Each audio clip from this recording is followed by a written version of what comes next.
C'est connu en garde à vue. Voilà, ça ne s'invente pas. Dans le cadre de... Donc avec Charles, c'est ça? Oui, avec Charles de Vinière. Qu'est-ce que vous avez fait? Un grand crime. Nous étions assis en silence devant l'Assemblée nationale. Ah oui, effectivement, ouais. Et là, c'est vrai qu'on a eu un afflux. En gros, on est passé de 2000 donateurs à 20 000. Incroyable. En un mois. Et ils sortent 3 articles, en tout 54 pages, avec au pied de chaque article marqué que ces articles avaient pu se faire grâce au soutien de Open Society Foundation. Donc je ne sais pas si vous voyez ce que c'est, la galaxie de George Soros. Bonjour à tous, bienvenue sur Impact, le podcast de ceux qui agissent. Aujourd'hui, dimanche de Pâques, nous avons un invité spécial. Vous le verrez, donc Benjamin Blanchard, directeur général de SOS Chrétiens d'Orient. Nous aborderons dans cet entretien un sujet passionnant qui est celui de la défense de la chrétienté dans le monde et en particulier dans des zones parfois qui peuvent être un peu tendues, compliquées à aborder. C'est le moment aussi de découvrir un petit peu les coulisses de cette organisation qui, Dieu sait, est utile à la défense du bien commun. J'en profite pour remercier tous ceux qui sont abonnés à la chaîne YouTube. C'est extrêmement important pour le référencement. Merci également pour vos commentaires. Vous le verrez dans cet entretien, nouveau décor. Donc faites-nous savoir en commentaire ce que vous en pensez et si on a bien fait de changer. Je remercie également notre partenaire Épopée Film. Donc Épopée Film, c'est la plateforme de vidéos à la demande des amoureux de la France. Vous découvrirez différents formats qui valorisent la culture française et notre art de vivre. Donc n'hésitez pas à vous abonner, c'est important justement pour pouvoir soutenir nos initiatives telles que Impact et l'évolution de ce format parce que, comme je dis dans l'entretien, nous méritons le meilleur et la valorisation de ce que nous défendons doit pouvoir se faire dans les meilleures conditions possibles et c'est possible grâce à votre engagement et grâce à votre soutien, évidemment, à nos activités. Je vous souhaite un très bon entretien et une joyeuse Pâques. À très vite.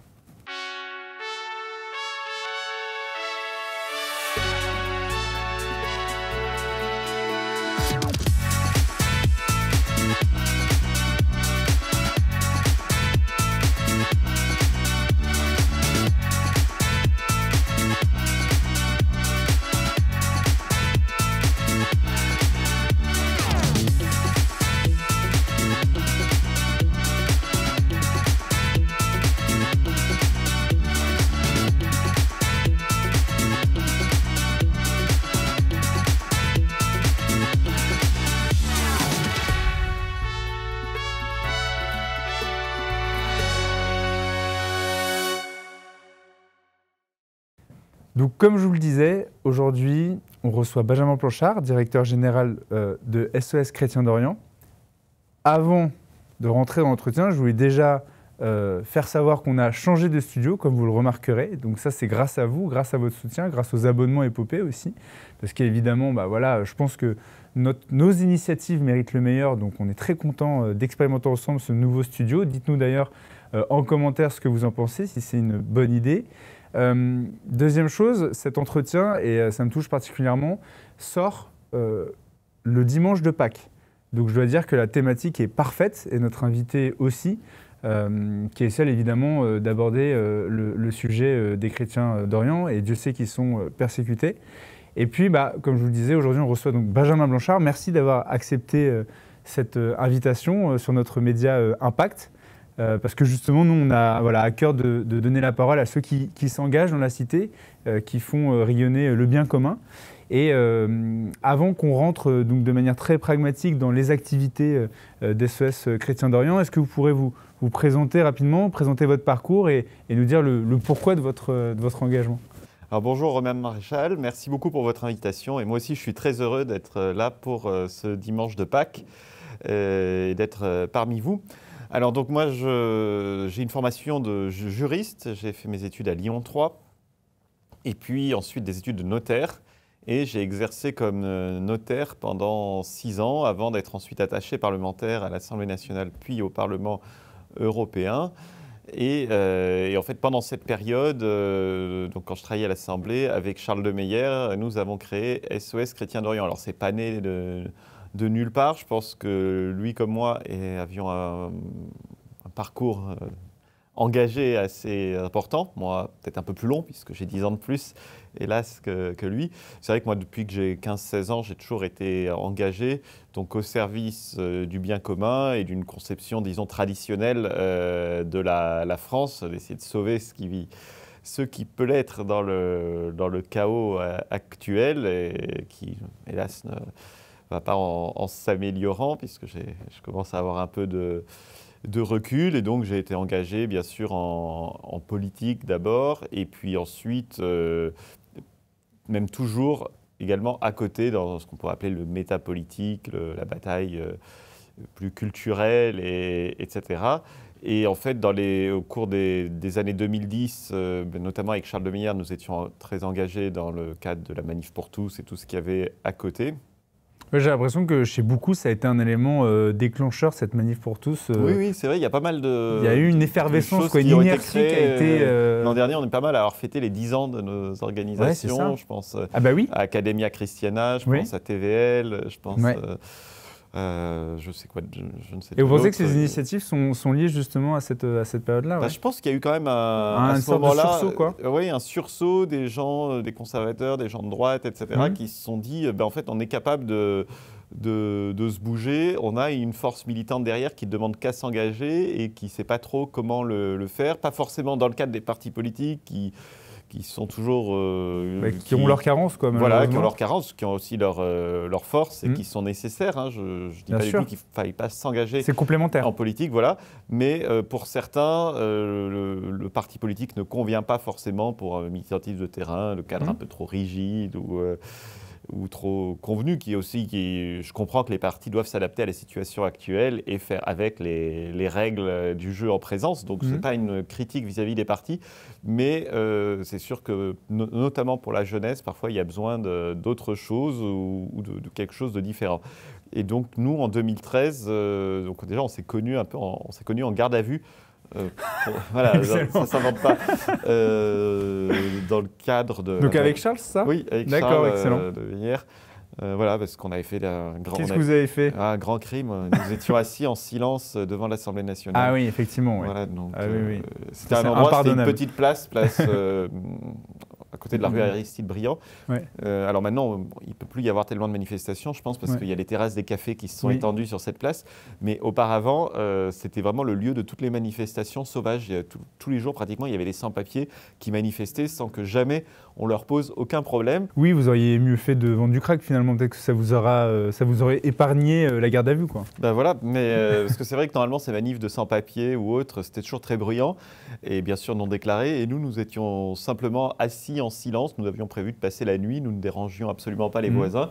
Et au bout d'1 heure ou 2 heures, nous étions tous fait embarquer. Donc 67 personnes d'un coup. Panier à salade. Voilà, et je ne sais plus, on avait passé 24 heures ou plus en garde à vue.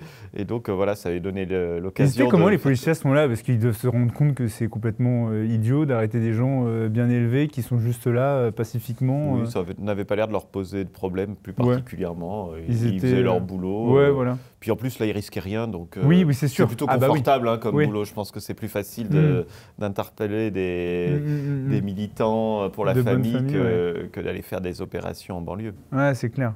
D'accord, ok. Donc c'est ça qui a scellé en fait votre amitié, si je puis dire, avec Charles de Meyer. Exactement. Et puis ensuite, tous les deux, il est venu en fait travailler au cabinet pour le député pour lequel je travaillais également. C'était quel député? Jacques Bompard, donc, qui était député maire d'Orange.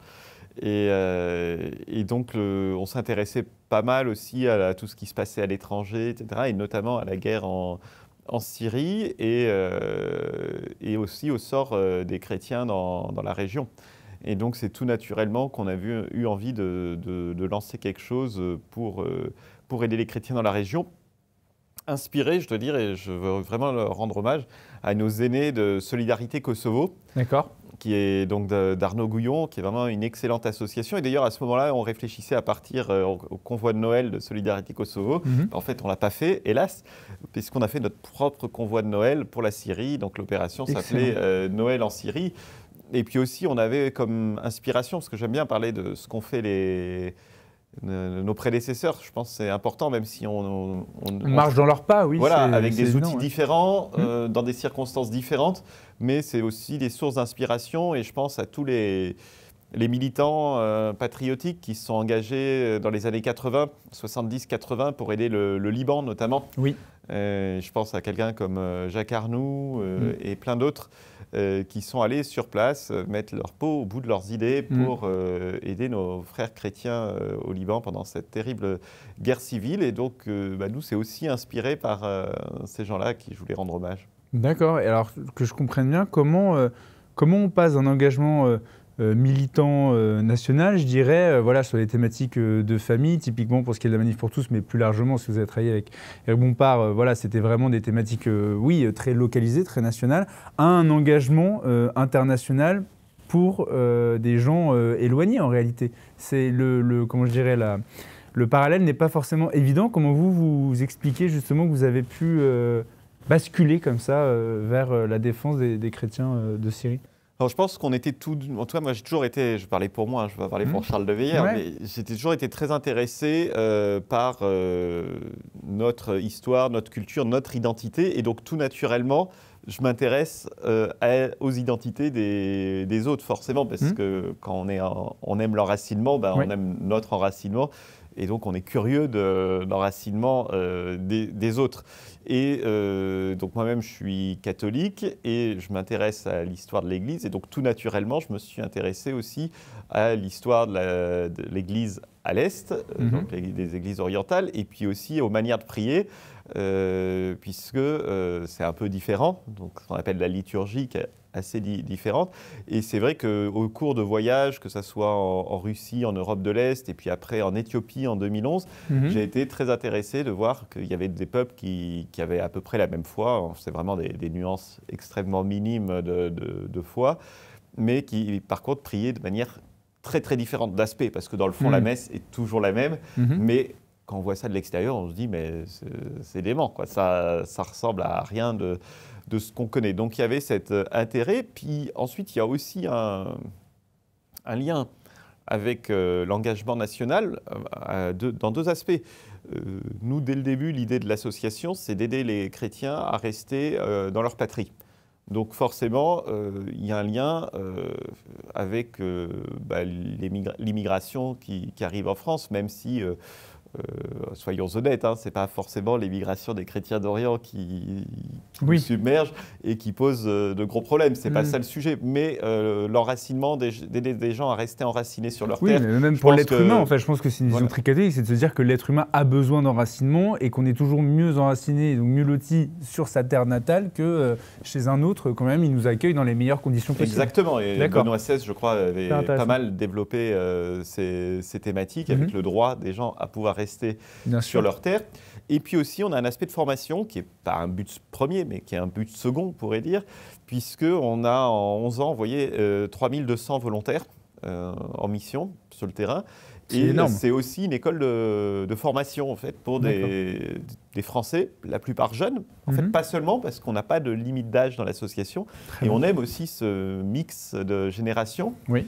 Et pas que de génération, c'est un mix social en quelque sorte, puisqu'on a vraiment des gens de tous horizons, même si, ne nous cachons pas, la majeure partie sont des catholiques, voilà, des gens qu'on peut croiser dans nos milieux, mais il y a aussi une forte minorité de gens qui ne connaissent pas ce monde-là, qui ne connaissent pas la foi, ou qui sont parfois de milieux sociaux différents, et on aime beaucoup cette conception-là de pouvoir se retrouver en fait des Français, et puis même pas que des Français, puisqu'on a aussi des volontaires d'autres pays, on a eu des volontaires du monde entier, mais au lieu de leur proposer une ambiance cosmopolite, comme c'est souvent le cas dans l'humanitaire, on leur propose une ambiance enracinée, donc c'est aussi l'occasion de découvrir d'autres cultures, donc bien sûr du pays dans lequel on va, puis aussi de celle des autres volontaires, puisque parfois il y en a qui viennent d'autres pays, notamment des Italiens. Je crois que c'est le plus fort contingent d'étrangers. D'accord, des Italiens engagés dans la défense, très bien, chrétiens d'Orient. Intéressant. Comment vous, parce que maintenant, rappelez-moi, l'association elle a quoi, elle a 10 ans finalement? Et oui, un peu plus, puisque créée fin 2013. Oui. Donc, oui, donc c'est ça. Voilà, on va vers notre 12e anniversaire. Superbe. Donc on fête toujours l'anniversaire en septembre. Génial. Le 12 septembre, et il se trouve que c'est très bien tombé, puisque c'est pas nous qui avons choisi la date, ça s'est fait comme ça. Je ne sais pas si on a vraiment signé les papiers de fondation le 12 septembre, mais la première fois qu'on a fait une messe d'Action de grâce, c'était le 12 septembre à Providence, et puis depuis on a gardé la date, parce que surtout le 12 septembre, c'est la fête du Saint-Nom de Marie. C'est une fête qui a été créée en action de grâce de la victoire de Vienne le 12 septembre 1683 contre les Ottomans. Donc c'était une coalition de toutes les armées européennes. Bon, hélas, il n'y avait pas la France, mais ça arrive. Mais il y avait toutes les autres puissances européennes qui ont battu les Ottomans devant Vienne. Et donc, bon, on trouvait que c'était une jolie date qui avait, été choisie par la Providence. Et donc, on a gardé cette date-là pour fêter notre anniversaire chaque année. Formidable, bon à savoir, merci. Alors du coup, comment vous voyez l'impact de votre action dans l'opinion publique? Quel accueil a été fait parce que je me rappelle qu'il y a eu de temps en temps, vous avez défrayé la chronique, parfois vous étiez persona non grata dans certaines organisations mainstream, entre guillemets. Enfin, moi j'ai souvenir d'événements. Oui, il n'y a pas besoin d'aller chercher très loin. Voilà, non, mais et justement, comment vous voyez déjà ce que vous a amené, comment l'opinion publique a réagi et l'évolution de cette opinion publique par rapport à ce que vous avez. Vous le disiez, là il y a plus de 3000 jeunes du coup, enfin 3000 engagés à vos côtés. Comment vous voyez cette évolution de l'opinion publique à l'égard de vos activités particulièrement? Comment ça a été accueilli? Oui, c'était vraiment une surprise quand on a créé l'association en 2013. Donc avec Charles, on n'était pas bien vieux. Et on n'avait pas tellement d'expérience dans l'humanitaire. Oui, ou dans l'associatif, vous aviez déjà créé une association? Si, ça a créé des associations. Ça vous saviez faire déjà. J'avais déjà créé quelques assos, mais qui évidemment n'ont pas pris l'ampleur de Ah oui, parce que là aujourd'hui c'est une institution, il faut le dire. Mais c'est vrai qu'on a été très surpris par l'accueil du public. Oui. D'emblée, la première lettre que nous avions envoyée, je crois qu'on a eu 2000 donateurs. Donc c'était hallucinant. Ah oui, c'est tout de suite? Tout de suite. Oh, incroyable. Et après, il y avait le contexte de la guerre en Syrie aussi. Voilà, exactement. Okay. Et quand on a fait l'appel pour partir passer Noël en Syrie, donc Noël 2013, il n'y avait plus personne qui allait en Syrie, l'ambassade était fermée, la guerre battait son plein, Damas était pratiquement isolé du reste du pays. C'était un peu lunaire. Et en fait, on a eu tout de suite plein de candidatures et on est parti à 19, alors qu'on pensait 3-4, parce qu'on se disait personne va être assez fou pour partir là-bas. Et en fait, non, il y a eu plein de gens qui d'ailleurs depuis se sont fait assez connaître par des engagements. Donc, voilà. Pensez à qui en particulier? Il y avait Charlotte Dornelas, il y avait Jean Hudgana, il y avait Damien Rieu, et j'en oublie sûrement plein d'autres. Donc, tout à fait. Donc non, c'était une belle équipe assez hétéroclite. Donc tout de suite, ça a pris. Mais est-ce que vous ne croyez pas justement que c'est aussi une conséquence de l'inaction face à la guerre en Irak, qui je pense maintenant, surtout avec le recul qu'on a eu… Les guerres en Syrie? Oui, non, mais alors justement, ce que je veux dire, c'est que l'inaction des associations en Irak, et quand on voit le drame que ça a été, même pour les civils, je crois que les estimations sont autour des 400 000 civils tués, mais c'est même sûrement plus. Est-ce que vous pensez que du coup les Français, particulièrement les Français de l'environnement plus conservateurs, se sont dit « Ah, il ne faut surtout pas qu'il arrive la même chose en Syrie, et donc du coup il faut absolument qu'on se mobilise avant qu'il soit trop tard ». Oui, tout à fait. Et puis c'est vrai qu'on estime avoir un lien particulier avec les chrétiens de cette région-là, parce qu'on partage la même foi, et puis il y a quand même une histoire en commun, donc que ça soit à l'époque de Saint-Louis, ou plus récemment au XIXe siècle avec Napoléon III, qui était intervenu au Liban pour protéger les chrétiens, et puis ensuite avec le protectorat au XXe siècle de la France sur la Syrie et le Liban. Donc il y a vraiment une histoire forte. Tout à l'heure, je mentionnais les volontaires français au Liban dans les années 70 et 80, puis la francophonie qui est quand même très importante au Liban, un peu moins en Syrie, mais quand même. Donc il y a ce lien, cette proximité, et puis c'est un pays qui est riverain de la Méditerranée. Donc il y a vraiment une proximité forte, peut-être encore plus que l'Irak, parce que l'Irak c'est loin, c'est le Golfe, etc. Mais là, la Syrie, c'est au bord de la Méditerranée. Oui. On est à 3 heures de bateau de Chypre, comme j'aime le rappeler. Chypre qui est dans l'espace Schengen, qui est membre de l'Union européenne. Donc vous voyez, il y a vraiment une proximité assez forte. Et puis la Syrie était un pays très touristique avant de la guerre. Je crois qu'en 2010, il y avait eu 11 millions de visiteurs étrangers, et notamment beaucoup de Français. Et il y a pas mal de Français qui étaient allés en Syrie, soit en voyage organisé, soit en louant une voiture tout seul, etc. Donc il y avait quand même un lien fort avec la Syrie. Donc je pense que… Il y a la ville antique de Palmyre aussi qui la ville antique de Palmyre, le tract des chevaliers, etc. Donc, et puis il y avait aussi un désir de savoir ce qui se passait, parce qu'il y avait quand même peu d'informations qui filtraient, et beaucoup de gens sentaient que ce qu'on disait dans les médias dominants n'était pas forcément Oui. la réalité, qu'il y avait peut-être quelque chose d'un peu différent, ou en tout cas à compléter. Et Oui. donc c'est vrai qu'on a eu tout de suite une forte réponse. Et puis ensuite, nous sommes allés en Irak, l'opération suivante, à Pâques 2014. Et puis quelques mois après, Daesh envahissait toute une partie de l'Irak, donc en août 2014. Mhm. Et là, c'est vrai qu'on a eu un afflux. En gros, on est passé de 2000 donateurs à 20 000 Incroyable. en un mois. Ouais. Et tout de suite, on a eu des gens qui nous ont dit, ah ben, on veut vous rejoindre, on veut partir comme volontaire et rester plusieurs mois. Parce qu'au début, nous partions 2 semaines et puis nous revenions. Et là, on a eu plein de gens qui se sont spontanément proposés de rester sur place. Et c'est comme ça qu'on a commencé à avoir une mission permanente en Irak jusqu'à aujourd'hui, et puis à transposer ce modèle dans les autres pays. Donc ça a été vraiment un enthousiasme. Ouais. Et après, sur l'impact, alors je parlais des 3200 volontaires, mais il y a aussi l'impact auprès de plus large. Alors bien sûr, les volontaires reviennent et il y a le bouche à oreille, donc ils ont un impact très fort dans leurs entourages, parce qu'après, ils parlent, ils font des conférences, ils parlent à leurs copains, Oui. à leur famille, etc. Mais il y a aussi les donateurs. On a à ce jour 65 000 donateurs à jour de cotisation, mais en tout, Énorme. on en a touché beaucoup plus, puisqu'il y a eu... Ah oui, au total. Oui, en total, je pense qu'on a eu 120 000 personnes qui ont un jour donné à SOS Chrétien d'Orient. Et puis, il y a tous ceux qui ont reçu des courriers, puisque forcément, on fait des prospections, Bien sûr. et qui ont un jour ou l'autre reçu un courrier de SOS Chrétien d'Orient. Et là, on parle de plusieurs millions de foyers français. Donc, je pense qu'on a aussi contribué à réinformer les foyers sur ce qui se passait en Syrie, en Irak, maintenant en Arménie, entre l'Arménie et l'Azerbaïdjan. Il y a du boulot, ouais, effectivement. Et donc, C'est c'est colossal. aussi, bien sûr, ces lettres sont d'abord faites pour lever des fonds, trouver de nouveaux donateurs, mais Oui. aussi pour informer la population de Oui, ce qui se et passe. puis c'est un moyen, c'est pas une fin. On cherche pas des fonds pour chercher des fonds, on cherche des fonds pour pouvoir justement avoir des actions concrètes sur le terrain Exactement. et pour pouvoir agir. Mais justement, c'est un peu la question que j'ai envie de vous poser. Qu'est-ce que vous en faites de ces levées de fonds? Comment ça se déploie de manière très pragmatique? Qu'est-ce qui s'y passe en fait dans ces pays-là? Vous parliez de l'Irak, évidemment de la Syrie, de l'Arménie. C'est quoi un peu le modus operandi type de SOS Chrétien d'Orient? Alors, SOS Chrétien d'Orient déjà travaille dans 7 pays avec des équipes permanentes, donc au Levant, Syrie, Irak, Liban, Jordanie, en Afrique du Nord-Est, Égypte, Éthiopie, et D'accord. puis dans le Caucase, en Arménie. Ok. Plus, on a des actions au Pakistan, mais à distance, parce qu'on n'y va plus trop en ce moment, c'est un peu compliqué. C'est compliqué, ouais. Ouais, sécurité, on n'est pas très On va parler des rassurés. thématiques de sécurité aussi, parce que j'imagine que ça doit pas être moi, simple. j'y suis allé, je suis allé une fois, j'avoue que j'ai pas une impatience terrible d'y retourner. Ouais. Et puis, on a agi aussi au début de la guerre en Ukraine. Après, Ah, on a d'accord. arrêté parce qu'il y avait plein d'aides qui arrivaient, donc il y avait peut-être moins de besoins. Et vous sentiez que les chrétiens étaient en difficulté en Ukraine? En fait, quand on agit, c'est pas forcément parce que les chrétiens sont persécutés, c'est parce qu'il y a des chrétiens qui sont en difficulté. Effectivement, D'accord. il y avait la guerre. C'est intéressant. Donc voilà, par exemple, en Arménie, c'est un pays pratiquement 100% chrétien, donc c'est pas une... Oui, mais qui est lourdement menacé par la Turquie. Oui, tout à fait. Mais Donc, voilà. moi, pour le coup, je découvre ça. Je pensais que vous veniez en aide exclusivement justement aux chrétiens persécutés, en fait, pas que seulement. Non, parce Ok, que même, par exemple, en Jordanie, on ne peut pas dire qu'ils soient Oui, tout à fait. persécutés, Non, ou non, même c'est vrai, c'est vrai. en Égypte, le gouvernement est très Oui, protecteur, tout à etc.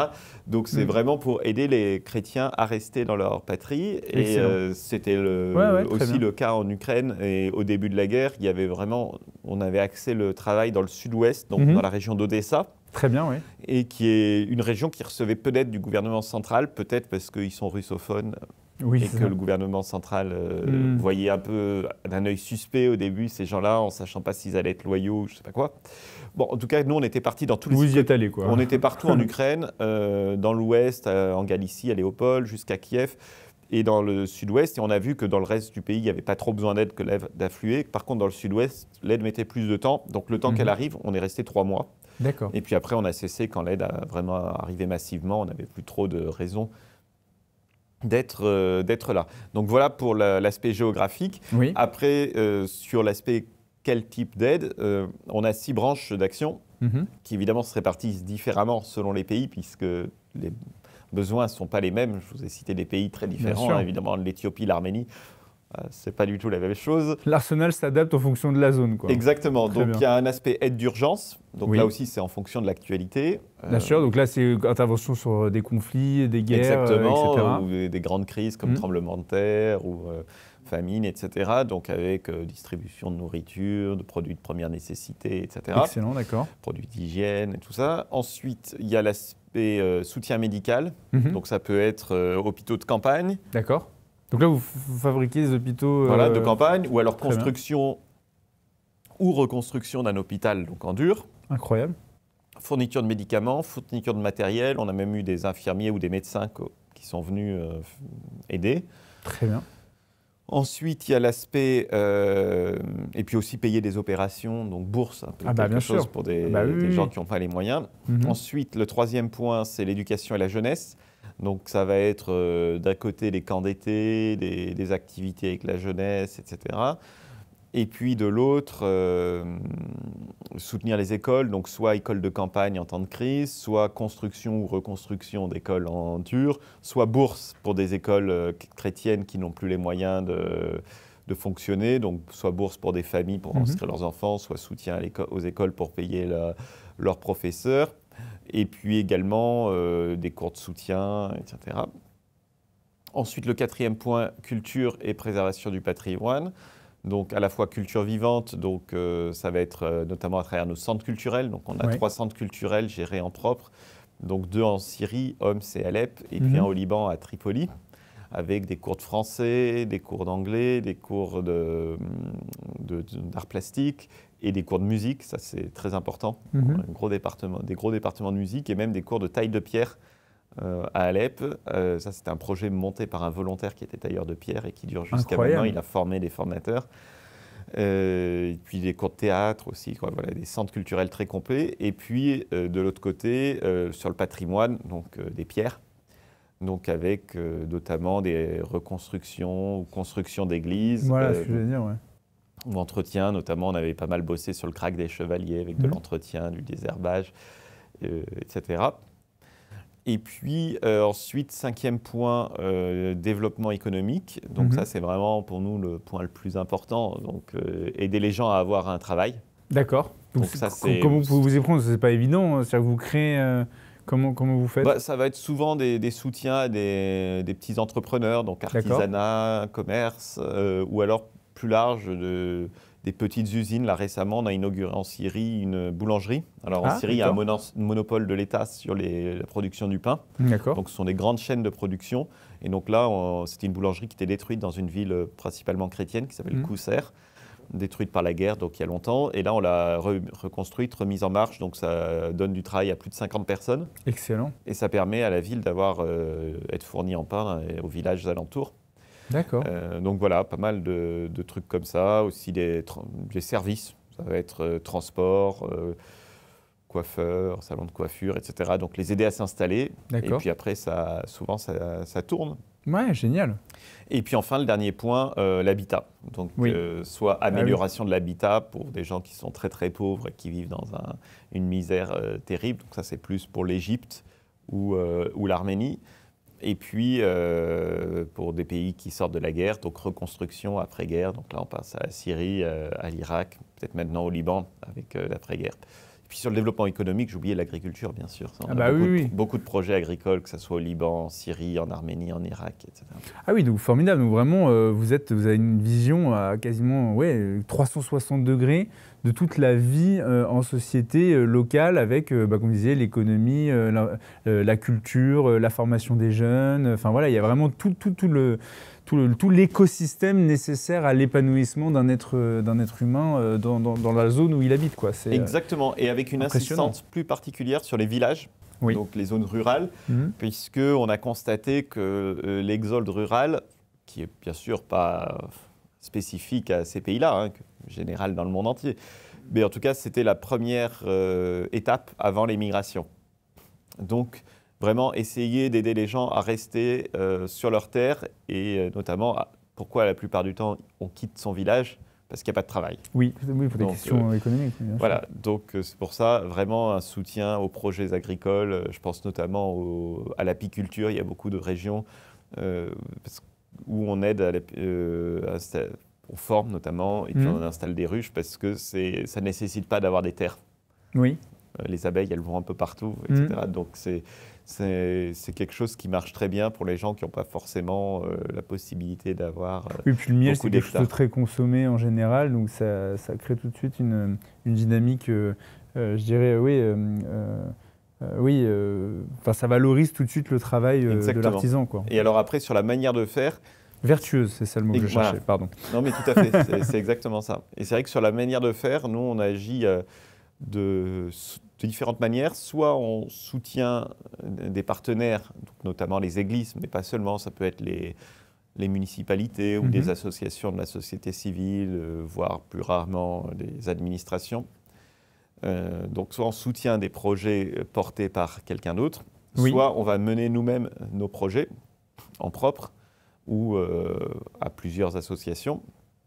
Et donc là, on fait vraiment intervenir beaucoup les volontaires. Donc quand vous voyez la diversité des projets que j'ai nommés, en fait, les volontaires vont se retrouver à faire beaucoup de chantiers, de travaux agricoles, mais à la fois du culturel, des cours de français, des activités avec des gosses, donc ou alors de l'aide d'urgence, distribuer des colliers alimentaires, etc. Donc c'est vrai que c'est super varié et c'est très riche pour des Français qui partent, la plupart jeunes, qui ne savent pas forcément ce qu'ils veulent faire ou qui sont dans leurs études qui ne leur plaisent pas forcément. Et ils se retrouvent à avoir des trucs très variés, sans oublier la com, puisqu'après, les volontaires vont aussi travailler à faire connaître ce qu'on fait pour recevoir des dons pour permettre de financer tout ça. Et donc, ils ont un panel d'activités extrêmement variées. Et c'est pas rare que c'est là qu'ils se disent tiens, j'ai envie de faire ça. Parce que je ne sais pas quoi faire de ma vie, mes études ne me plaisent pas forcément. Et voilà, là, j'ai fait ça, tiens, j'ai envie de me lancer là-dedans. Et on en voit qui s'orientent ou qui se réorientent au retour de leur mission. Et c'est pas mal, ouais. Un bon moyen de discerner. Bon, c'est génial, parce que c'est vrai que ça doit être... moi, je le vois avec mon regard de chef d'entreprise, c'est-à-dire que je me dis, mais en termes de ressources humaines, ça doit être une usine à gaz, quoi, quand vous en sortez pour réussir à mettre les bonnes personnes aux bons endroits, à trouver les bons formateurs, à faire en sorte que... Alors, parfois, vous pouvez déléguer des organisations locales, donc ça, c'est super, mais vu le nombre de thématiques abordées, ça doit être une problématique assez importante de pouvoir... placer les bonnes personnes aux bons endroits. Oui, c'est vrai qu'on a dû étoffer l'équipe et donc on a l'équipe, c'est pratiquement tous d'anciens volontaires. D'accord. Et donc notamment au siège, on a une responsable des ressources humaines donc qui va s'occuper de tout ce qui est recrutement donc de gens de permanents, bien sûr, qui soient locaux, donc locaux aux pays dans lesquels nous travaillons. Dans les zones concernées. Voilà, libanais, irakiens, égyptiens, etc. Ah oui, donc quand même une sacrée culture. Et aussi un service qu'on appelle le pôle volontaire, donc qui s'occupe vraiment des volontaires internationaux, donc principalement français, qui vont partir pour quelques mois en mission. Et donc c'est cette équipe-là, donc je rappelle composée d'anciens volontaires, qui vont les recruter, les former et ensuite assurer leur suivi pendant qu'ils sont sur place, parce que forcément il y a toujours des petites choses à ajuster qui ne vont pas, etc. Et puis de leur retour ensuite, savoir comment ça s'est passé, voir ce qui a amélioré, etc. Bien leur sûr. suivi au retour. Pour mieux comprendre et pour ceux aussi qui nous écoutent, qui cherchent toujours une voie d'engagement, c'est important aussi de parler des difficultés qui peuvent être rencontrées dans ce genre d'initiative. Vous, alors je pense qu'à mon avis, elles ont évolué, vos difficultés, étant donné que maintenant vous êtes bien installé et que vous avez un déploiement extrêmement important. Mais quels sont les points de friction, quels sont les moments les plus compliqués à gérer ou quelles sont les thématiques les plus difficiles à gérer quand on est justement une association comme SOS Chrétiens d'Orient? Qu'est-ce qui est compliqué pour vous? Alors je pense que déjà c'est d'arriver à canaliser toute la bonne volonté des jeunes gens qui partent. Est-ce qu'ils sont tous là, et voilà, et donc il faut mieux ça que l'inverse déjà, c'est bien. Bien sûr, bien leur expliquer qu'ils sont là pour se mettre au service de la cause et que ça ne veut pas forcément dire qu'ils vont sauver le monde en quelques jours. Et donc parfois... qu'ils sont le maillon d'un ensemble... Exactement. Okay. Et parfois, il y a beaucoup d'attentes. Et en fait, on part dans des pays où les gens ne sont pas forcément en train de mourir de faim au coin de la rue, quoi. Et donc, ils se disent, en fait, mais on aide des gens, mais ils n'ont pas forcément autant besoin d'aide que je l'imaginais. Parce que pour la plupart, ce sont des pays assez développés ou en voie de développement et où, bien sûr, il y a de la misère, il y a de la pauvreté, mais pas seulement. Et il y a aussi des gens que nous aidons qui ne sont pas forcément des gens qui sont en train de crever de faim, hein, parce que le but, c'est vraiment d'aider les chrétiens à rester sur leur terre. Donc on ne va pas se contenter d'aider Par exemple, des cours de français ne vont pas s'adresser forcément à des gens qui sont dans une grande misère. Ça peut être aussi des gens de la classe moyenne, etc. Bien sûr. Mais il y a tout un aspect culturel. Donc ça, c'est vraiment un point important. Ensuite, la sécurité. Ça, c'est vraiment la première de nos préoccupations. J'imagine. Pour les volontaires, et 3200 volontaires et aucun problème majeur jusqu'à ce jour. Bon, on peut peut-être en parler justement avant que vous développez ce point-là. Moi, j'ai souvenir qu'effectivement, il y avait eu une époque 4 effectivement otages. Est-ce que vous nous racontez un petit peu cet épisode, nous dire voilà comment ça s'est passé avec votre regard et puis les témoignages que vous en avez eus? Voilà, et alors donc évidemment quand je disais aucun problème majeur pour les volontaires, ça ne comprenait pas les otages puisque tout simplement ce n'étaient pas des volontaires, c'était des collaborateurs permanents qui étaient allés à Bagdad pour faire des papiers. Et évidemment on n'a jamais envoyé aucun volontaire à Bagdad parce que c'est une zone on savait que c'était une zone... C'était quand ça exactement? C'était en janvier 2020, donc ils ont été enlevés le 20 janvier 2020. Et donc, vous étiez où, vous, à ce moment-là? J'étais à Paris, je me souviens très bien. Et donc, on s'en est rendu compte le 21. Donc, je me Comment souviens, vous avez je sortais de la compris messe, parce que je chantais la messe de Requiem pour le roi Louis XVI. Et je me dis, mais c'est bizarre, ça fait 24 heures qu'on n'a pas eu de nouvelles de nos collègues. C'est pas normal, normalement, ils sont toujours actifs à nous répondre sur les messageries, etc. Donc voilà, donc on s'est dit, vous avez senti qu'à ce moment-là, qu'il y avait un problème? Voilà, il y a un problème. Et alors en même temps, quand on appelait l'hôtel là-bas, ils nous disaient non, ils sont là, mais simplement Internet marche mal, etc. Donc voilà, c'est bizarre, mais vous n'arriviez pas à les joindre. Voilà, mais on n'arrivait pas à les joindre, donc on a vite compris qu'il y a un problème. Et en fait, heureusement, on était préparés. Parce qu'on s'était entraîné, on avait fait appel à des professionnels. Vous saviez que ça allait arriver? Pas que ça allait, mais ça pouvait on s'était arriver. préparé à cette éventualité et eux-mêmes avaient suivi des entraînements pour comment agir en cas de... Parce que forcément, quand on agit en terrain compliqué, il faut se préparer. Et, ils avaient reçu quoi comme genre de formation? À la fois une formation terrain, donc, où on s'entraîne à être enlevé en fait. D'accord.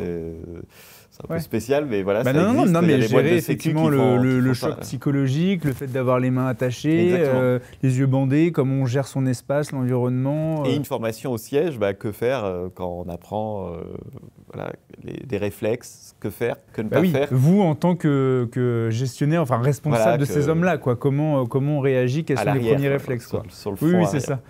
Et c'est vrai que ça a grandement aidé, ça évite de faire des bêtises.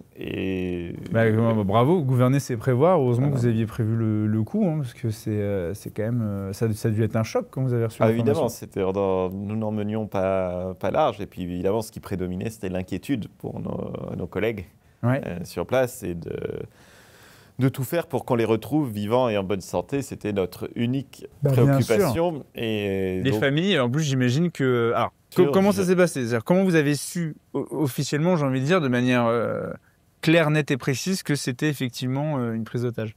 On a su parce qu'on n'avait pas de nouvelles d'eux. On a tout de suite appelé notre assurance et qui nous a mis en contact avec une boîte de consultants qui était spécialisée dans ce domaine. Moi, je pensais qu'on serait plutôt appelé l'État, en fait, ou l'ambassade. Deuxième chose. Ça après ça. Tout de suite après. En fait, on a appelé l'assurance. Donc, assurance, boîte de conseil spécialisée, j'imagine, en enquête, en recherche. Oui, plus en conseil pour nous éviter de nous faire des bêtises, etc. D'accord. Et ensuite, avec eux, on a appelé le centre de crise du Quai d'Orsay. Et voilà. Et en fait, au début, l'ambassade Bagdad leur dit « Mais non, tout va bien, on a appelé l'hôtel, tout va bien, etc. » Et donc, il y a eu un délai de 24 heures avant qu'ils disent « Bah oui, ils devaient venir à un rendez-vous, mais ils ne sont pas venus. Donc là, vraiment, il y a un problème. » Parce qu'en fait, l'hôtel avait reçu des consignes, parce qu'en fait, on s'est aperçu très vite qu'ils avaient été enlevés par des milices paragouvernementales irakiennes, des milices chiites. Et donc là, déjà, l'inquiétude, bien sûr, nous restions inquiets, mais on était quand même rassurés que ce ne soit pas Daesh, parce que c'était ça notre plus grande inquiétude. Parce évidemment, on savait que si c'était Daesh, il y avait peu de chances que nous les revoyions, tandis que le milice paragouvernemental, comme la France a de très bonnes relations avec l'Irak, on s'est dit c'est surtout une question de temps, et puis il ne faut pas faire de bêtises, etc. Donc respecter les consignes du gouvernement français. Il y a un dialogue qui peut s'installer, ce qui n'était pas le cas avec Daesh. Donc le gouvernement français nous a demandé de nous taire, ce que nous avons fait. Ce qui n'est pas forcément facile parce qu'on reçoit plein de sollicitations de gens, plein de bonne volonté qui veulent t'aider. Oui. Et qui, en fait... Quel genre, j'imagine, médias ou des choses comme ça? Alors, ou les médias, des proches, bien sûr, des proches de la famille aussi, j'imagine. Puis des gens qui sortent d'on ne sait où, mais qui ont des informations, qui disent avoir des informations, qui veulent t'aider. Les bons offices. Alors, si on a vu le bureau des légendes, on voit, ça arrive tout le temps. Mais c'est vraiment assez réaliste, la série, parce que c'est... Oui, il paraît. D'ailleurs, elle n'aurait pas ce succès international si ce n'était pas le cas, effectivement. Il s'avère que... Oui, je crois qu'elle a été faite en collaboration, d'ailleurs, avec la DGSE. Et donc voilà, donc pas faire de bêtises, ne pas parler, ne pas écouter tous les gens qui Donc là, c'est quoi? C'est 48 heures après la confirmation de l'information qu'il y a effectivement qu'il y a eu une prise d'otage, quoi. Là, au moment où il faut rien dire. On a eu des gens qui sont venus nous proposer leurs bons offices, alors même que c'était pas public. Il y avait eu visiblement des fuites dans les services de l'État. Voilà. Et donc, en fait, nous, on a prévenu le Quai d'Orsay le mercredi à midi. Au début d'après-midi, dès le soir, il y avait des gens qui venaient nous proposer leurs bons offices. D'accord. Donc ça va très vite. Et donc le Quai d'Orsay, c'est quoi? C'est 24 heures après. Donc après que vous ayez compris qu'il y avait un problème, le Quai d'Orsay confirme qu'effectivement... donc vous appelez le Quai d'Orsay qui prend en charge l'opération. Et je dois dire que vraiment les services de l'État ont très bien travaillé avec leur manière de faire. Et on nous avait prévenus, c'est bien montré aussi dans la série. C'est-à-dire qu'ils ne disent rien, et ils nous le disent aussi dès le premier rendez-vous, que nous ne saurons rien de ce qui se passe, hormis les informations qu'ils pourraient avoir concernant la vie et la santé de nos collaborateurs. Mais sinon, sur le reste, ils ne disent rien. Ah oui. Et c'est vrai que c'est une épreuve. Bah oui. Parce qu'on est sollicité, notamment les familles, elles veulent savoir. Mais ils ne disent rien, c'est leur manière de faire, et c'est... comme ça. Et ils ont réussi à... Comment ça s'est passé après, du coup? Il y a eu combien de jours avant que... 66 jours. Énorme. 66 jours. Énorme. Et à peu près 66 jours ou silence radio Non, on les voyait toutes les semaines et ils nous faisaient part de l'avancée de l'enquête sur la santé. D'accord, donc en fait, ils vous disaient ils sont en bonne santé, quoi. Enfin, au début, au bout de 2 semaines, ils nous a dit il n'y a aucun élément qui pourrait nous laisser penser qu'ils sont morts ou en voie de mourir. Voilà. En tant que réseau, parce qu'à l'époque, vous aviez quel poste? J'étais directeur général. Voilà. Donc, énorme responsabilité sur les épaules, ça n'a pas dû être simple. Et puis après, 2 semaines encore après, donc au bout d'un mois à peu près, on nous réunit avec les familles pour nous dire que il semble être 99% de chances qu'ils sont en vie et en bonne santé.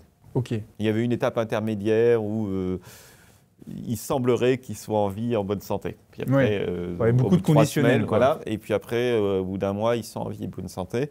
Et puis au bout de 66 jours, on nous appelle pour nous dire qu'ils sont en lieu sûr et en bonne santé. Et vous n'en savez pas plus? Je n'en sais pas plus. Et même si vous en saviez, vous n'auriez pas forcément le droit de le dire. Non, mais j'en sais vraiment pas plus. C'est incroyable.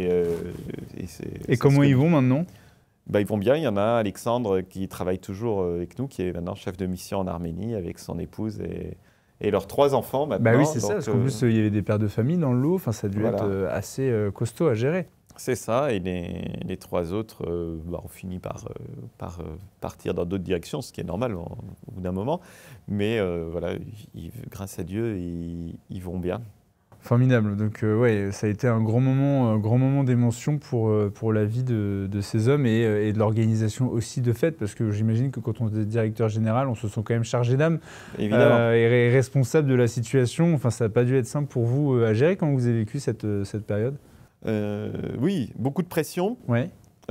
Après, j'ai de la chance, j'ai un naturel assez calme. Super. Et ce qui fait que c'est vrai qu'il y a eu le premier coup de pression, c'était au moment où on a été sûr qu'ils étaient enlevés, donc avant d'appeler le Quai d'Orsay, parce que ça devenait réel, quoi. Voilà. Le premier coup de pression, je me souviens, j'en revenais pas large. Et puis 2 jours après, quand en fait il y avait eu des fuites dans la presse, toujours pareil, via les services de l'État. Et il fallait faire une conférence de presse parce qu'en fait, les journalistes nous appelaient, etc. Et donc là, avant la conf de presse, j'ai eu un gros moment de pression parce qu'en fait, là, ça devenait une nouvelle fois encore plus réel. Toute la France allait être au courant, ça allait être au journal de 20h, etc. Et donc, donc là, ça devenait encore plus réel, si j'ose dire. Et après ça, étonnamment, j'étais très calme, mais je pense parce qu'aussi, on savait ce qu'on avait à faire. Chacun était à son poste. Et en fait, quand on est dans l'action, Bah, bien sûr. On n'a pas le temps de réfléchir. Bah oui, on n'a pas le Et temps de puis, se- je dois dire ouais. qu'on était une équipe très soudée. Mm. Et je dois vraiment rendre hommage à toute l'équipe de la cellule de crise, et notamment François-Xavier Giquel, donc le directeur des opérations, qui a été vraiment, on a travaillé ensemble, main dans la main, pendant ces 66 jours. Et même, j'ai pu prendre une semaine de vacances. C'était lui qui prenait ma place pendant ce temps. Je prenais sa place parce qu'il est même parti en mission en Jordanie, il avait du travail là-bas. Mm. Et donc on s'est relayé comme ça, dans la plus parfaite entente, sans rien se cacher, etc., en se tenant informé de tout. Et en fait, ça aide vraiment de savoir qu'on travaille en confiance Oui. avec son collègue, et on travaille toujours ensemble. Et c'est vrai que ça, c'est chouette. En plus, on se connaît bien, puisqu'on travaille ensemble depuis 2014. Donc c'est une longue collaboration. Et avec des tempéraments peut-être très différents, mais Ok. Intéressant.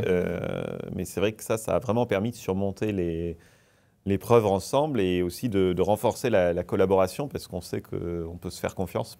Donc voilà.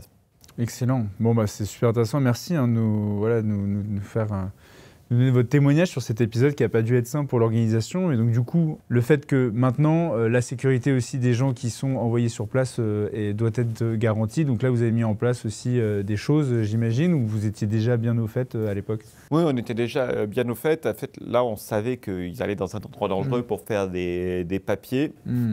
Mais maintenant, évidemment, pour les collaborateurs, on a encore renforcé la sécurité. Et puis aussi, je voudrais mentionner un autre épisode, une autre crise, une autre épreuve tout à fait différente. Mais c'est quand nous avons subi les articles de Mediapart, donc la même année, 2020, c'était vraiment super comme année. Ah oui, c'est bien. Oui, ils n'hésitent pas à... Non, mais Voilà, et il y c'était avait- la même année. Oui, c'est en hallucinant. septembre. Et Ah oui, donc il y a vraiment et déjà, aucune retenue, quoi. pendant qu'ils étaient enlevés, on était harcelés par un des journalistes Hallucinant. qui nous racontait n'importe quoi, comme D'accord. quoi ils avaient été enlevés par Daesh et qu'ils étaient morts, quoi, des trucs délirants. Hallucinant. Dans Ils sont des vraiment états, sans foi ni loi, quoi. dans des états éthyliques assez avancés, voire autre chose que de l'alcool. D'accord. Et donc, c'était complètement lunaire.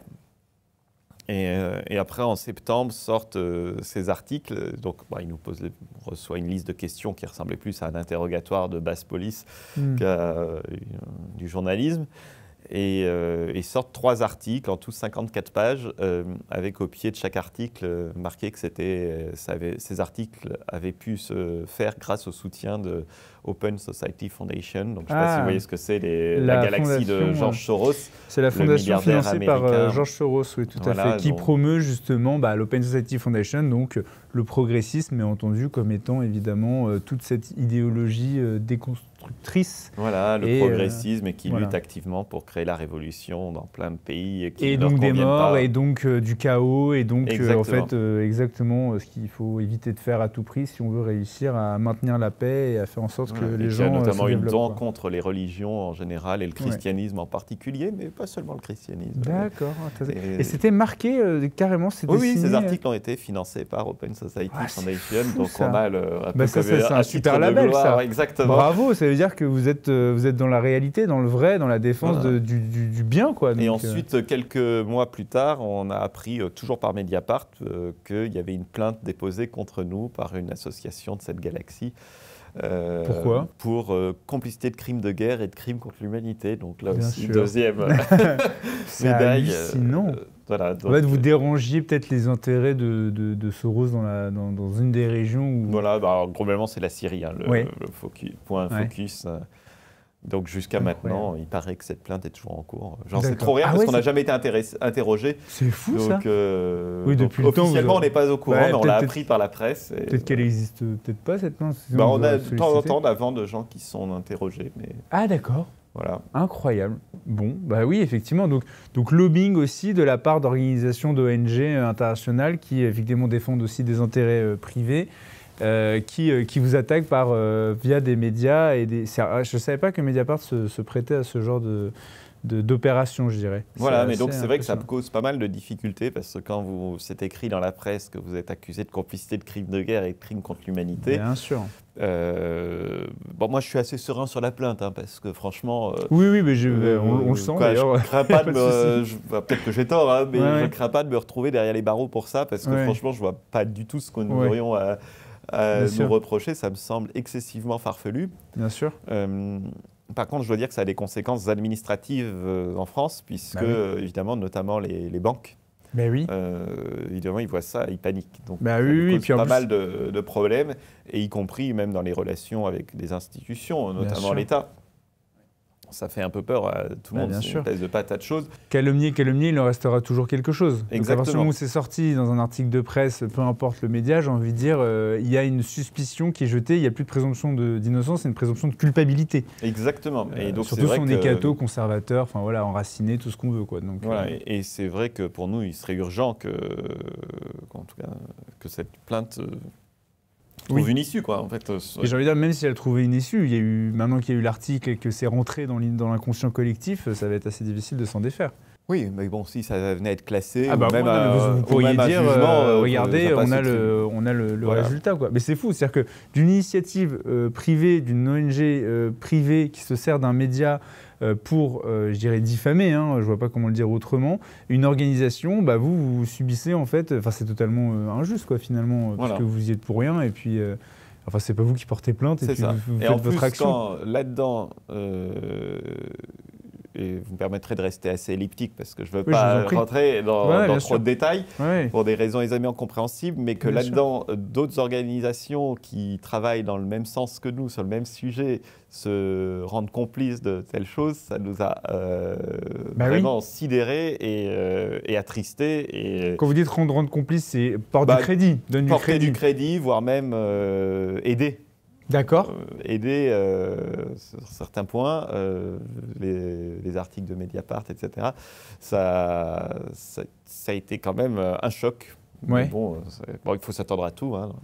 Ça Donc, fait une, donc ça voilà, fait une mais- sélection naturelle aussi. Malheureusement, hein, c'est dans l'adversité qu'on se rend compte de qui sont les bons amis et qui finalement, effectivement, peut soutenir des initiatives hostiles. Mais effectivement, quand ça vient de nos rangs, ça doit pas être évident non plus à gérer, quoi. C'est ça. Bon, en tout cas, aujourd'hui, c'est une grande réussite. Hein, et vraiment, merci de pouvoir nous apporter ce témoignage. Est-ce que, à contrario, vous avez des événements dont vous êtes particulièrement fiers, des choses qui ont été réalisées où vous dites, bah là, on a notre raison d'être, c'est ça, quoi. C'est vraiment d'avoir cet apport. Moi, je vais prendre. Il y en a des dizaines. Hein, parce que, J'imagine qu'il y en a franchement, beaucoup. Mais je vais prendre Les peut-être plus emblématiques. un des derniers. J'étais Ouais. récemment en Arménie. Mhm. Avec quelques donateurs d'ailleurs, et chaque année j'essaye de visiter les 7 équipes que nous avons sur le terrain pour avoir un lien avec le terrain et voir les projets, voir les volontaires, rencontrer les partenaires, etc. Vous voyagez beaucoup, vous, personnellement, en tant que directeur j'essaye général de- Ouais, de vous 7 faites pays souvent le par tour an, donc Ah oui, je quand même. visite les 7 pays chaque Très année, bien. donc ça fait pas mal de déplacements. Ouais, mais au moins, vous êtes sur le terrain et puis on C'est voit ça. le chef présent. Et quoi. c'est vrai que ça permet aussi de garder Bah, bien sûr. la flamme, la motivation de Bah, voir ouais. les projets se réaliser. Et j'étais à Rosnavar, qui est un petit village en Arménie, tout au bout de l'Arménie. Vraiment, on voit sur la ligne de front Mhm. avec l'Azerbaïdjan juste au-dessus. Et en fait, depuis la place centrale du village, on voit les soldats azéris qui sont à 100 mètres avec leurs fusils et leurs canons braqués. Énorme. Et c'est un tout petit village, il y a peut-être 200 habitants, Mhm. mais qui restent à vivre là, dans des montagnes. Donc là, nous étions en février, c'est l'hiver, plein de neige, une demi-heure de piste en terre pour y Mhm. arriver. Et nous étions 2 ans auparavant dans ce village avec SOS Calvaire, parce que SOS Calvaire avait installé ce qu'on appelle en Arménie un ratchkar, c'est comme un calvaire, mais c'est une grosse pierre Mhm. avec une croix taillée dans la pierre, une croix très ornée, c'est magnifique. Donc ce sont les calvaires arméniens. Et donc SOS Calvaire avait offert un ratchkar pour ce village, et nous étions Excellent. ensemble pour l'installer. Donc c'était en partenariat des 2 associations. On va les recevoir justement, les questions qu'on discute. On en discute avec Julien Lepage pour le Eh ben, recevoir génial. aussi Julien sur était là en sur Impact. Arménie Très bien. et ils font un excellent travail, donc Ouais. je les salue aussi. C'est Ouais, vraiment mais une c'est pour source ça qu'on va les recevoir, d'inspiration. évidemment. Et 2 ans après, en fait, j'étais là pour l'inauguration de la place. puisque suite à l'installation de ce ratchkar, le village nous avait sollicité pour aménager la place, parce qu'en fait c'était un champ de terre battue, donc un champ de boue avec les intempéries. Et là, en fait, on a pavé la place, on a fait une belle place, un pavage traditionnel, c'est joli, c'est mis en valeur. Elle porte le nom d'un Arménien très ancien, d'il y a 3000 ans, donc bien avant notre ère, etc. Donc c'est aussi symbolique sur l'enracinement, le peuple arménien qui est dans ces montagnes depuis des millénaires, depuis 3000, 3500 ans. Oui. Et nous étions là et il y a eu des enfants de l'école du village qui ont récité des poèmes, qui ont fait des démonstrations de chant, de danse. Et c'est vrai que là, on est vraiment heureux et fiers, en quelque sorte, de voir ce beau travail réalisé en plus avec les volontaires qui ont été là pour aider les chantiers, qui venaient pour déneiger la place, pour préparer l'inauguration, qui avaient pelleté, etc. Et en plus, une belle équipe de volontaires, des jeunes gens engagés, patriotes, etc. C'est génial. Et c'était vraiment une grande fierté. Puis aussi, comment ne pas mentionner les célébrations des 10 ans, donc qui ont eu lieu il y a 1 an et demi à peu près, où on avait des centaines d'anciens volontaires qui étaient là pour se remémorer ensemble les bons moments qu'ils ont passés, et puis tout le travail effectué, et puis aussi remercier le bon Dieu autour d'une grande messe qui avait eu lieu à Paris, célébrée par un cardinal qui était venu de Rome spécialement, donc le cardinal Burke. Donc, je remercie encore. Bonne relation avec le Vatican, justement ? Oui, et puis surtout, il y a certains cardinaux qui sont de très bons soutiens, et donc notamment le cardinal Burke qui était venu célébrer une messe pontificale à Paris pour nous. Et donc, voilà, et puis avec aussi pas mal de prélats orientaux qui étaient là, un patriarche, des évêques, des ambassadeurs aussi étrangers qui étaient là. Donc ça, c'est vraiment très encourageant parce qu'on se dit que le travail qu'on fait, on ne le fait pas pour être reconnu, mais quand il est reconnu et encouragé, ça donne des encouragements, on se dit qu'on est dans la bonne voie.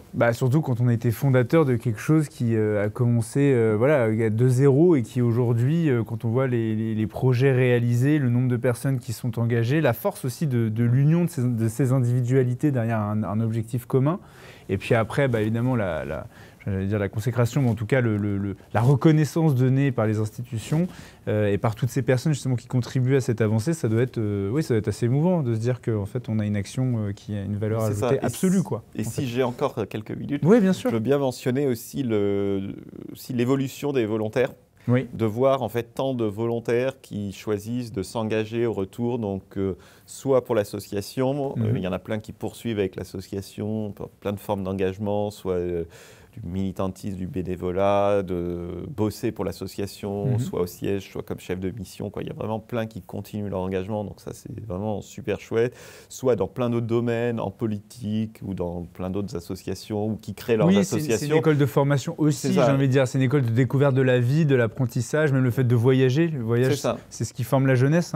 Donc justement, ça peut être aussi une étape extrêmement importante dans la construction d'un individu, quoi. Voilà, et donc c'est vrai que ça a une certaine joie, une petite fierté, mais surtout de la joie de voir ces personnes qui, au retour, s'engagent ou se décident pour une carrière, ou d'autres parfois qui décident de se convertir aussi, qui sont partis, qui ne connaissaient rien, ou qui étaient très éloignés de l'Église, et puis qui, au retour, demandent le baptême, ou alors qui étaient déjà baptisés, mais qui décident de se mettre à pratiquer, donc ça c'est très chouette. Et puis aussi on se retrouve régulièrement pour pèleriner ensemble. Donc on a un chapitre qui s'appelle le chapitre Saint-Benam et Sainte-Saraï qui participe à plein de pèlerinages, donc là notamment le pèlerinage de Chartres. Je ne sais pas s'il sera encore temps de s'inscrire. Oui, je crois que c'est un peu short, mais, mais après des places. On va en Espagne cet été à Covadonga, donc là il n'y aura pas de problème de place. Et puis après en Bretagne en septembre, en Provence en octobre. Et donc, vraiment, c'est. Puis, j'ai oublié à Reims, fin avril, le pèlerinage de la montagne de Reims. Donc, s'il y en a qui veulent nous rejoindre, n'hésitez pas. Un bon entendeur. Parce que c'est toujours une grande joie de pèleriner ensemble, de marcher, de prier ensemble. C'est des moments qui soudent pas mal et qui sont importants, je trouve. Formidable, magnifique. Justement, tant qu'on est dans les annonces, est-ce que pour ceux qui nous écoutent, les jeunes, les moins jeunes, je pense qu'à mon avis, SOS Chrétiens d'Orient s'adresse un peu à tout le monde et chacun peut apporter sa pierre à l'édifice justement. Est-ce que vous avez envie de passer un appel, dire est-ce que vous avez des choses dont vous avez besoin en ce moment. Bah oui, qui on vous a manque. toujours besoin de monde, de soutien, Ouais, donc d'accord. avec les deux piliers de l'association, donc les Ouais. bienfaiteurs et les volontaires. Formidable. Et donc, très bien. on a besoin des deux. Donc, si vous avez quelques moyens pour Alors aider, comment ça se passe? On peut aller n'hésitez sur pas. le site. Voilà, seschrétiendorient.fr, c'est très parcours de dons est très facile. Parfait. Je Nous, on donne. mettra le lien dans la description de la vidéo, évidemment. Voilà, donc je donne. En plus, il y a bientôt la déclaration d'impôt, donc n'hésitez pas. Allez-y, soyez généreux. Ils en ont besoin pour justement faire Exactement. rayonner cette belle œuvre. Tout à fait. Et, Et des mains aussi, des et gens des pour mains. s'engager et voilà, qui Et peuvent voilà, aller et donc, sur place si soutenir. vous êtes en bonne santé, et si vous avez du temps, donc soit si vous êtes retraité, mais surtout ou si Ouais. vous êtes étudiant ou jeune professionnel ou entre deux boulots, etc., n'hésitez pas, rejoignez-nous. Et c'est vraiment une expérience incroyable, Oui, je pense assez inoubliable. oui. Et donc là, c'est très simple, il suffit d'écrire à volontaire@seschrétiendorient.fr, volontaire au pluriel, @seschrétiendorient.fr. Et Jeanne et Alix vous répondront très vite pour un petit parcours de préparation avec des questions, des formations, etc. Mais c'est assez rapide et je pense que ça vaut le coup. Et ce n'est pas du tout incompatible avec d'autres engagements. Il faut simplement avoir un peu de temps et d'énergie à donner. Donc Je voilà, n'hésitez confirme. pas. Alors, j'ai pas pu le faire moi-même, malheureusement, mais en tout cas, j'ai des amis qui l'ont fait. Et effectivement, quand on disait les voyages forment la jeunesse, je pense que les voyages aussi nous aident à mieux comprendre qui nous sommes. Et évidemment, et d'être confronté aussi, de confronter notre réalité avec celle de personnes vivant dans d'autres pays, avec d'autres cultures. Et c'est extrêmement important, voilà, de pouvoir vivre ces expériences-là, parce que après, ça permet de savoir qui nous sommes, de comprendre les talents qui nous ont été donnés, et du coup de pouvoir s'engager dans toutes les strates de la société. Donc évidemment, je peux comprendre, et je comprends qu'effectivement SOS Chrétien d'Orient peut donner cette vision-là de pivot et de réorientation en fonction de ce qu'on aura découvert lors de cette expérience, de ces expériences qui semblent effectivement assez fabuleuses. Donc vraiment, merci beaucoup. Benjamin Blanchard, pour cet entretien. J'espère que voilà, ça met du baume au cœur, parce que c'est vrai qu'on parfois on a de l'actualité un peu morose et ça donne envie, voilà, de s'engager. Pour ceux qui nous écoutent, vous savez ce qu'il vous reste à faire. Et puis on vous souhaite, je pense collégialement, de joyeuses fêtes de Pâques, une belle résurrection pleine d'espérance. Donc, Merci vraiment beaucoup encore Romain merci. Maréchal pour ce moment et puis joyeuse Pâques à tous. Merci, à bientôt.